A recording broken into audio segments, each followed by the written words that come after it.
Hi friends, ಇವತ್ತು ಚಟ್ನಿ ಪುಡಿ ಮಾಡೋಣ ಬನ್ನಿ. ಅದಕ್ಕೆ ನಾನಿಲ್ಲಿ ಮೊದಲನೇದಾಗಿ ಒಣಮೆಣ್ಸಿನ್ಕಾಯಿನ ಹುರ್ಕೋತಾ ಇದ್ದೀನಿ. 4 ಗುಂಟೂರು ಮೆಣಸಿನ್ಕಾಯಿ ತೊಗೊಂಡಿದ್ದೀನಿ.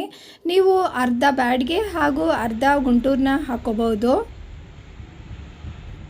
ಒಣಮೆಣ್ಸಿನ್ಕಾಯಿನ ಫಸ್ಟೇ ಗ್ರೈಂಡ್ ಮಾಡ್ಕೊಂಡ್ಬಿಟ್ರೆ ತುಂಬ ಚೆನ್ನಾಗಿ ಗ್ರೈಂಡ್ ಆಗುತ್ತೆ.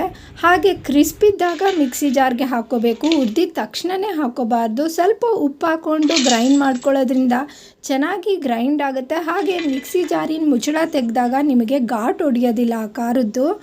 ಅದೇ ಹಂಚ ಮೇಲೆ 3 ಟೇಬಲ್ ಸ್ಪೂನಷ್ಟು ಒಣಕೊಬ್ಬರಿ ತುರಿದಿಟ್ಕೊಂಡಿರೋದನ್ನು ಹುರ್ಕೊಂಡು ಮಿಕ್ಸಿ ಜಾರ್ಗೆ ಹಾಕ್ಕೊಂಡಿದ್ದೀನಿ. ಕರ್ಬೇವಿನ ಸೊಪ್ಪು 1-2 ಟೇಬಲ್ ಸ್ಪೂನಷ್ಟು ಹುರ್ಕೋತಾ ಇದ್ದೀನಿ. ಹಾಗೆ ಅದನ್ನು ಸಹ ಮಿಕ್ಸಿ ಜಾರ್ಗೆ ಹಾಕ್ಕೊಳ್ಳೋಣ.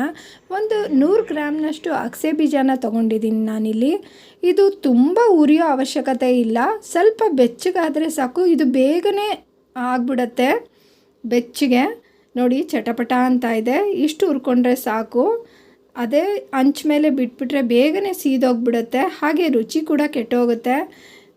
ಹುರಿದಿದ್ದಾದಮೇಲೆ ಒಂದು ಪ್ಲೇಟಿಗೆ ಟ್ರಾನ್ಸ್ಫರ್ ಮಾಡ್ಕೊತಾ ಇದ್ದೀನಿ. ಅಗಸೆ ಬೀಜದಲ್ಲಿ ಸಾಕಷ್ಟು ಆರೋಗ್ಯಕರವಾದ ಅಂಶಗಳಿದೆ. ಇದನ್ನು ನಾವು ದಿನನಿತ್ಯ ಸೇವಿಸ್ತಾ ಬಂದರೆ ಕಾನ್ಸ್ಟಿಪೇಷನ್ ಕಮ್ಮಿ ಆಗುತ್ತೆ. ಹಾಗೆ ಕೊಲೆಸ್ಟ್ರಾಲ್ ಕೂಡ ಕಮ್ಮಿ ಆಗುತ್ತೆ.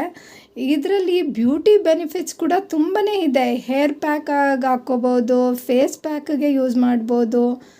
ಇದನ್ನು ಮುಂಚೆ ಬರೀ ಉತ್ತರ ಕರ್ನಾಟಕದವ್ರು ಮಾತ್ರ ಜಾಸ್ತಿ ಉಪಯೋಗಿಸ್ತಾ ಇದ್ದರು.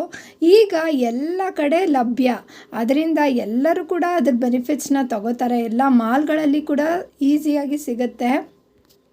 ಸ್ವಲ್ಪ ಬೆಚ್ಚಗಿದ್ದಾಗ ಮಿಕ್ಸಿ ಜಾರ್ಗೆ ಹಾಕ್ಕೊಂಡಿದ್ದೀನಿ.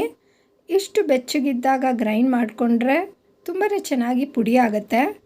ಗ್ರೈಂಡ್ ಆಗಿದೆ. ಈಗ ಲಾಸ್ಟಾಗಿ ಒಂದು 5-6 ಬೆಳ್ಳುಳ್ಳಿ ಹೆಸಳನ್ನ ಹಾಕ್ಕೊಂಡು ಗ್ರೈಂಡ್ ಮಾಡ್ಕೊಂಡಿದ್ದೀನಿ. ಒಂದು ಪ್ಲೇಟಿಗೆ ಹಾಕೋತಾ ಇದ್ದೀನಿ.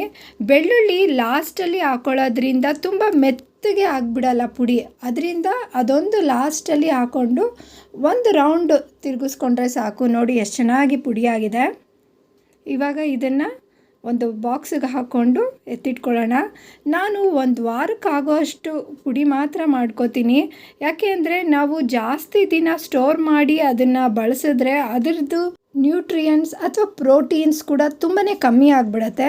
ಅದರಿಂದ ನಾನು ಆವಾಗವಾಗ ಮಾತ್ರ ಮಾಡ್ಕೋತೀನಿ. ವಾರಕ್ಕೊಮ್ಮೆ ಆಗೋಷ್ಟು ಮಾತ್ರ. ನಿಮಗೆ ಬೇಕು ಅನಿಸಿದ್ರೆ ಹುಣಸೆಹಣ್ಣು ಸಹ ಡ್ರೈ ಆಗಿ ಹಾಕ್ಕೊಂಡು ಪುಡಿ ಮಾಡ್ಕೋಬೋದು. ನಾನು ಮಾಡೋದು ಈ ರೀತಿಯಾಗಿ. ಇದನ್ನು ಚಪಾತಿ ಜೊತೆ ಅಥವಾ ಅನ್ನಕ್ಕೆ ಬಿಸಿ ಬಿಸಿ ತುಪ್ಪ ಹಾಕ್ಕೊಂಡು ತಿಂದರೂ ಕೂಡ ತುಂಬಾ ಚೆನ್ನಾಗಿರುತ್ತೆ.